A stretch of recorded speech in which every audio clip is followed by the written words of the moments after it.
So welcome. A quick overview of the qualifications that are available in terms of change management. My credibility for giving this presentation is that I chaired the UK's Change Management Institute for 6 years. Capability community, which is over 5,000 directors of transformation and heads of change management who come together at various events and talk about their professionalism, what's important to them, how they see the profession developing. So I have a very big interest in how we as change people get respect for what we do, ensure people understand what we do. And certainly there is a credibility and a confidence that comes from having a certification. A globally recognised qualification is important in career development. For that reason, I'm actually the chief examiner for a couple of the qualifications I'm going to talk about because I am that passionate about things.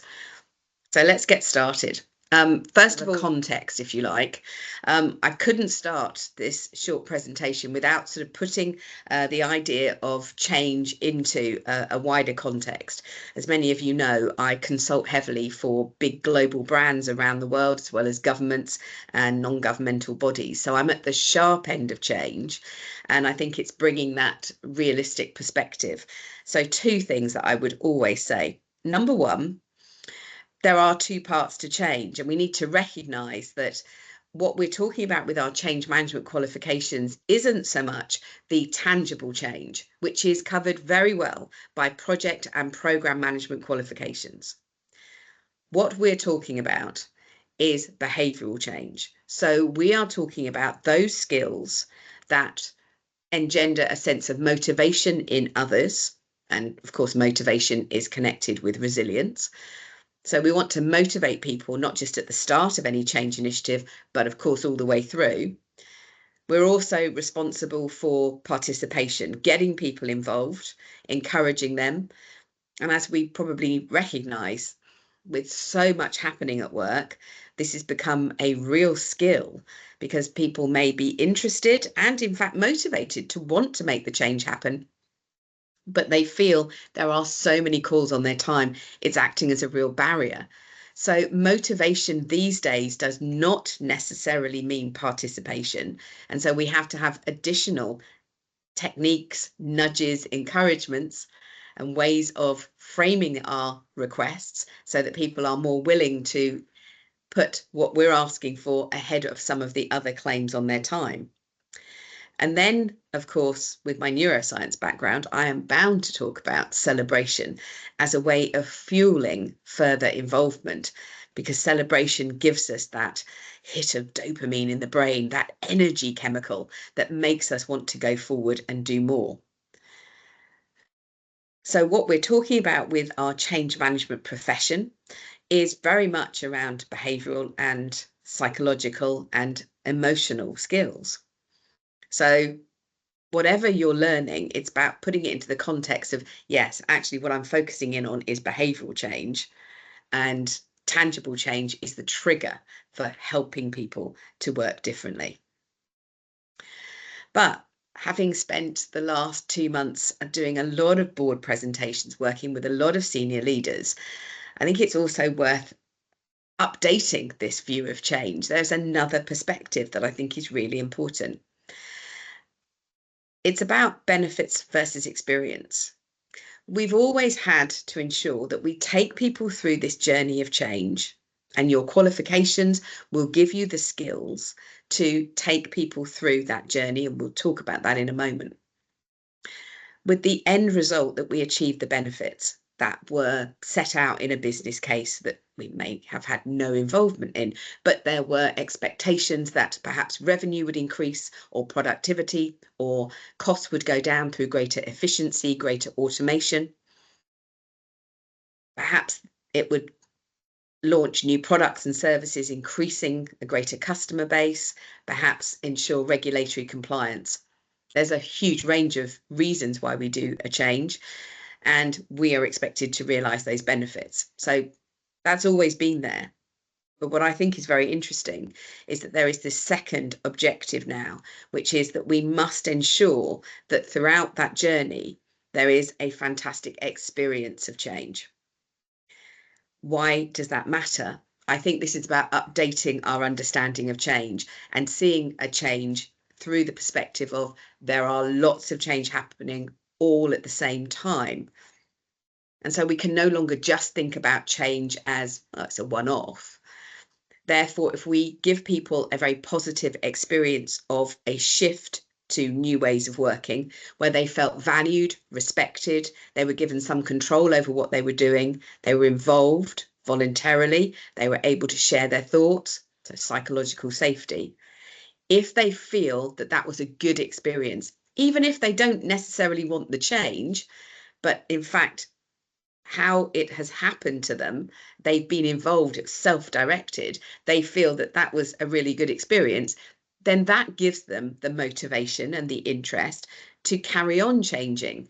And because there are so many changes happening, that adds to the capacity of the organization.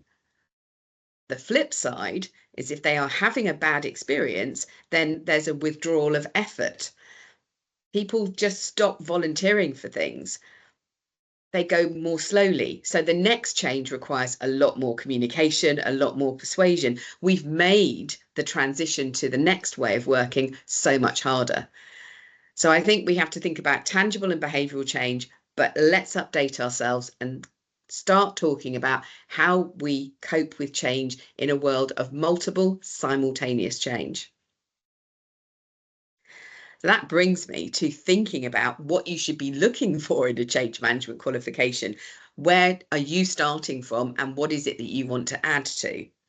And I think the easiest thing I can do here is to have a think about the range of skills. I've got to start on the left here with when we're thinking about some of the tangible change, maybe some of the more structural skills that come from the world of project and program management around planning and scheduling, perhaps requirements gathering, those sorts of things can be very important. Portfolio management is becoming increasingly important because if you're trying to manage multiple simultaneous change, do you have an understanding of how that works? How do we gather together all of our changes? How do we categorize all of our changes so that we understand what's happening in terms of what we should do first, what we should do next? So portfolio management is incredibly important. Then we get into this wider, we're not talking about a little change here, we're talking about transformation. And transformation really is about how we draw together a lot of streams of work. So do you want to know a little bit more about how to create a target operating model? Because that's often the way in which organizations sort of summarize the transformation they're making. Or perhaps you want to understand digital transformation is a phrase that's been talked about in your organization. What does it mean? So there is something here about learning and keeping up to date with a lot of information. You might come from more of an HR and organizational design background. Maybe you want to work out how that fits into change, or to, in fact, learn more skills about how we structure organizations and how we use people to achieve our objectives. So more on strategic planning. Maybe you're part of a strategy office. I don't think we can ever assume that people start in change, and that what I'm trying to show here is the wide breadth. We're a broad church. It's an amazing set of skills that we're looking for. So when you're thinking about upskilling yourself in change, there is a celebration here about all the things that you're learning, but it's thinking about what it is you want to know. Agile approaches. You might not want to be an agile IT developer, but you're probably working with people who are using the word agile. Maybe it's about being more flexible. Maybe it's about chunking things up, but you want to get a handle on what it is that agile is. You need to understand those concepts to be a part of the conversation.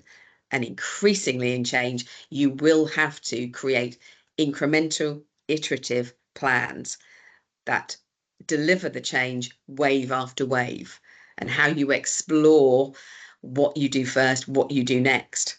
Those agile skills are incredibly important.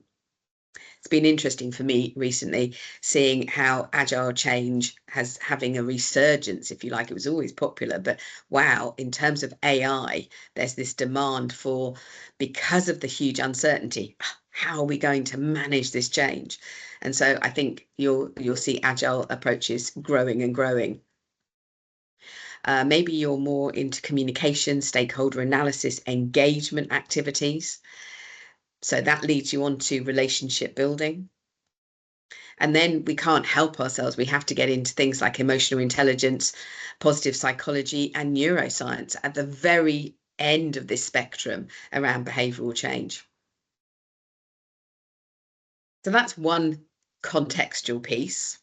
Another one that I thought I'd share with you comes directly from work with the change capability community.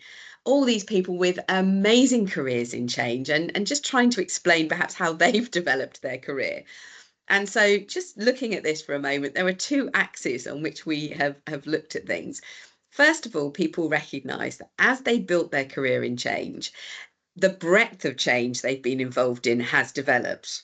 So it has grown in size and it's grown in scale. So maybe working on a change that affects a particular team or department, suddenly they're working on a national or even an international change. Maybe they're working on a change that affects a particular platform that's being used, or maybe it's a restructuring, and suddenly that's become a much wider transformation. And so it's much more about the whole operating model of the organization. So we couldn't ignore the fact that perhaps there is a career development path around size and scale of change. But also, all of these people that took part in this work wanted to say what they have learned is that their experience of the different pushbacks, the resistance, the reason why change can't happen, the reason why change fails has developed. And it's gone from the expectation, if we do this, we'll get this, to much more about how to deal with unintended consequences, side effects, and how they can continue to be resilient in those circumstances. I think this is an interesting perspective to get you thinking about maybe where you are and what you want to develop. So I sort of applied the Cynefin framework, which talks about, whether or not something is simple or more complicated. And in a simple change, perhaps you're coming at it from that more tangible change. I've got to get this in and up and running. So it might be on the project or product ownership route. The focus is very much on tangible change, on the planning, the budgeting, working out who the stakeholders are, and really focusing on launch and structuring the rollout. But as you develop in terms of the more complicated, more side effects, as you become more experienced, perhaps you're heading into program management, heading up the change function, perhaps becoming a senior change professional. Then your focus is much more on the bigger picture and, of course, dealing with interdependencies and blockers. So the skills are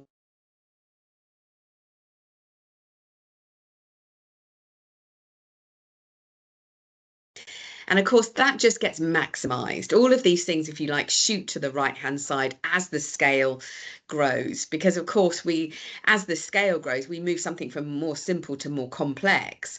Maybe you're into being a change analyst. You might still be into the project management side of things, but managing more projects.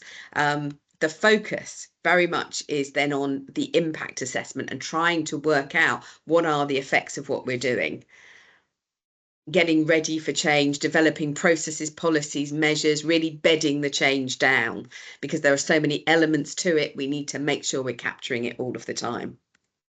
And finally, of course, as you get towards the sort of your career develops, the scale is increasing, but of course, also the impact on people and therefore their resistance. So perhaps we end up in a more chaotic world where it's all about emotional intelligence, empathy, and that neuroscience. Let's be brain smart to understand things. None of this might be relevant to you. It's just an example of people who've had a career in change and just wanted to show perhaps that there isn't a simple development path. And actually, as we developed this, people were saying, well, I didn't go sort of from bottom left to top left to top right, I've gone and I've pinged back and forth all the way through this as I have acquired different skills in dealing with resistance to change and motivating people, and my skills in energizing, inspiring and persuading have been called on more. And sometimes my ability to plan and see the bigger picture and to connect the dots and deal with interdependencies has become more of the skill I need. But that is the joy of change. We are talking here about how we engage people and give them a fantastic experience of change and support them as they make a shift to how they do things. So it's a fantastically rich picture, and I could talk about it for ages. But what I'm going to do is I'm going to have a real look at the different qualifications that we're talking about. Just double checking in the chat whether or not there's any questions. But as I said, if you've got anything you want to ask me or any perspective you want to share, feel free. So I'm going to keep this, again, it's all about how you evaluate the information, keeping it simple. And first things, I've put down, do you want to gain a qualification that evidences your knowledge or experience? Or do you want to hit the ground running with new ideas, new techniques, really practical way of doing things? The reason I've used those two points is, frankly, those are the ones that people ask me about the most. When it comes to do you want to gain a qualification that evidences your knowledge and experience? I just want to be clear that it's either you've got a lot of knowledge and experience, and actually I have a lot of experienced people who come on the change practitioner course, that one that I'm showing the digital badge for there, because they actually are saying to me, to be honest, I'm on this course because I want a tick in the box. I actually want the qualification that recognises the thing that I do most in my working life and have been doing for a long time. But equally, the change management practitioner course from APMG works incredibly well as somebody who's coming into the world of change, because it gives you a foundational understanding. It goes through so many different models and theories.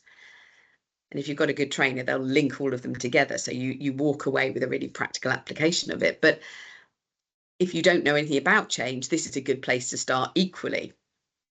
My experienced people say that they always learn something new because they are seeing it again through new eyes, because they're getting ready to answer exam questions on it, and that gives them a whole new perspective. So they walk away with something, but so do the people who are coming new to change. So I wanted to think about this idea of you're on a course, and what you're looking for really is it's evidence.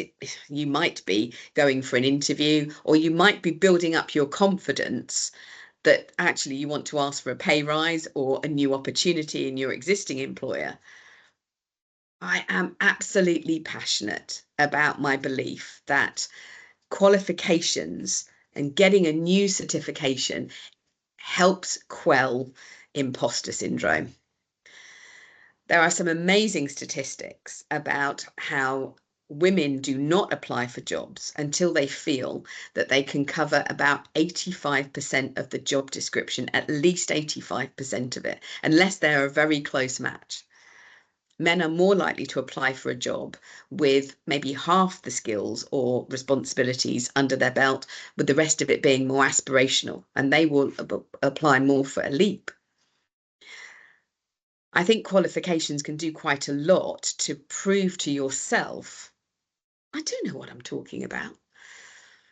And I think that can help you widen your job opportunities. But I think also it gives you the confidence to walk into difficult meetings and workshops, because as a change professional, one of the things that I always notice is that I'm at the sharp end of other people's resistance to change. I need a huge amount of emotional resilience myself to cope with. Throughout one workshop, I might be hit sort of 15, 20 times with reasons why this change will not work. And I've got to come up with a positive, encouraging and motivating answer every time. So I want to fall back on my own qualifications sometimes, that little voice in my head that says, But Melanie, you have studied this. You do know what you're talking about.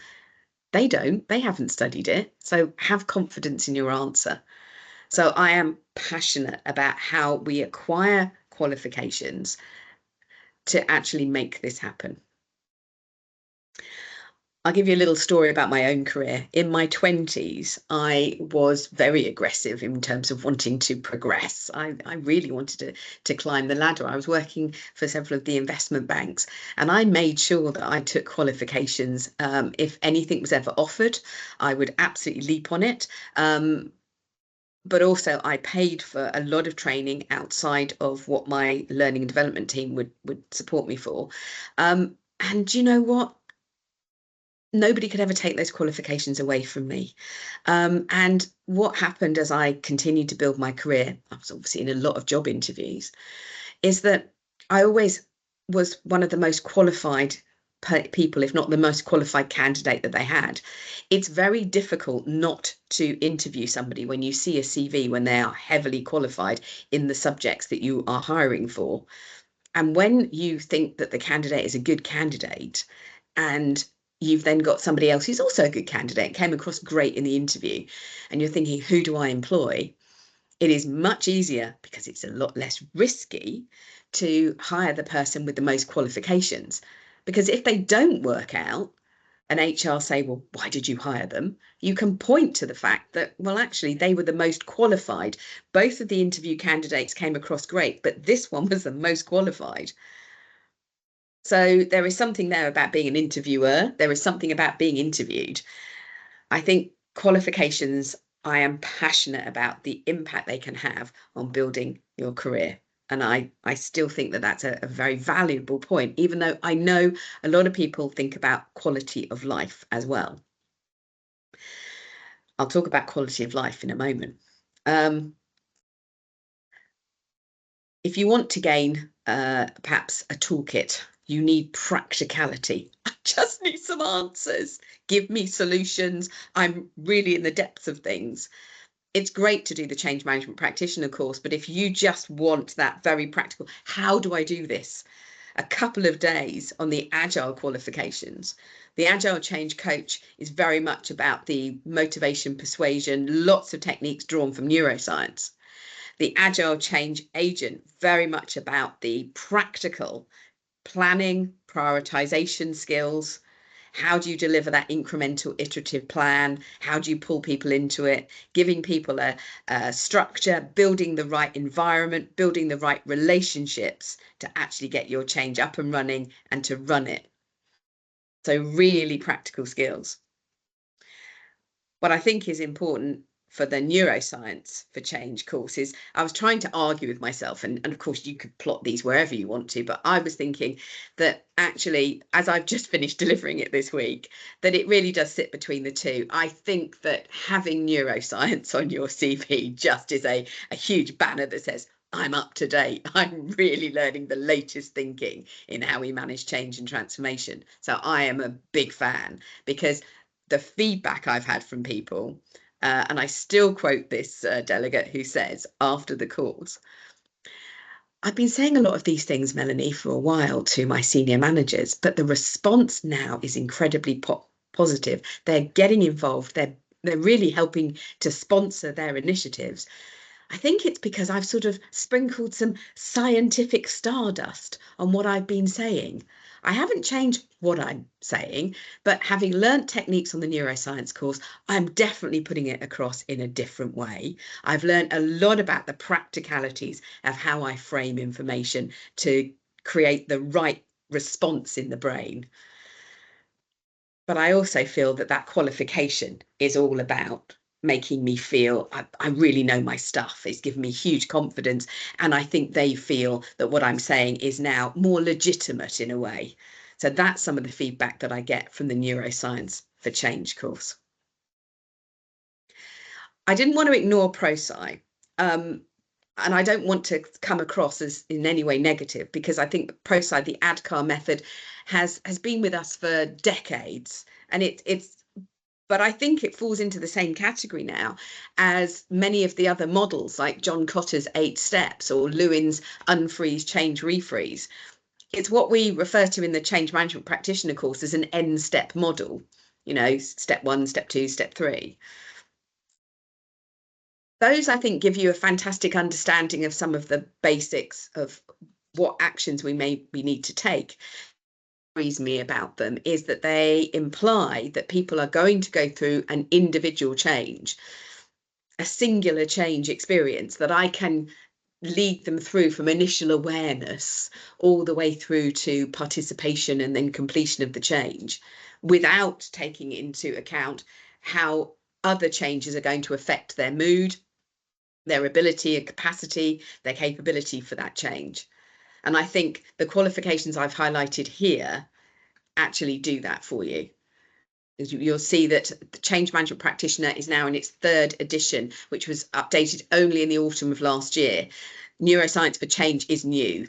Agile Change was revised 2nd edition just a couple of years ago, all with the emphasis on multiple simultaneous change. So I think you can be confident that what you're getting is the latest thinking. So what should be your next steps? Well, of course, book a course so you get that qualification and you get it on your profile now. But if you want to join me for further sessions throughout this month, I'm going to be deep diving this time next week into Agile Change, both the Agile Change Agent and Agile Change Coach, and really looking under the hood of what you learn. I'll do the same thing for the Change Practitioner course on the 20th of February, and then the Neuroscience for Change course on the 27th. And something that worth thinking about, I will put these links in the chat in just a moment, but if you want to know about excellent training, I've given you a criteria document about what a really good training experience actually is like. And also, I know the testimonials on my own website tell you about a great training experience, so I would love you to see that coming up. Any questions? Has that given you a starting point for thinking about qualifications and maybe a love letter to having certifications on your CV? I've just got a question in here about what about change management in moments of crisis? The capability in applying crisis management tools and approaches come into play. I think that's absolutely right. I used to be global head of crisis management and disaster recovery for 4 years globally for an organization. And I would absolutely say that I think having tools to help you understand how people react when they are under tremendous pressure. So I think you'll find a lot in the neuroscience course, and also the Agile Change Coach course are brilliant at dealing with the human response to a crisis is about a huge amount of pressure. So I think you'll find that that's where you'll find those answers. When it comes to a change communication module, you will find that change communication is engagement. It's stakeholder engagement. It's relationship building. So in the Agile Change Agent course, there is an entire section of the course which is all about how do we engage with people? How do we build productive, trusting, empathetic relationships?